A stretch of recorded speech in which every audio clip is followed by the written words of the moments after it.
Orasyon sa katahimikan sa tahanan. O Panginoon, basbasan mo ang aming tahanan.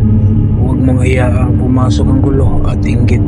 Ipagkaloob mo sa amin ang tahimik na isipan, pusong marunong umunawa at salitang may kabutihan.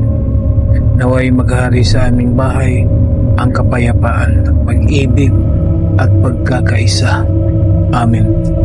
Bigkasin lamang ang orasyon na sumusunod ng 3 beses at iihip sa isang basong tubig at inumin. Muli kaya iihip mo sa iyong dibdib. Sa torari puti nito pirarutas, Jugmena, Jitame Corpo. Jugmena, Jitame Corpo. Jugmena, Jitame Corpo. Amen. Gawin ito araw-araw hanggang sa maging matahimik na ang tahanan mo.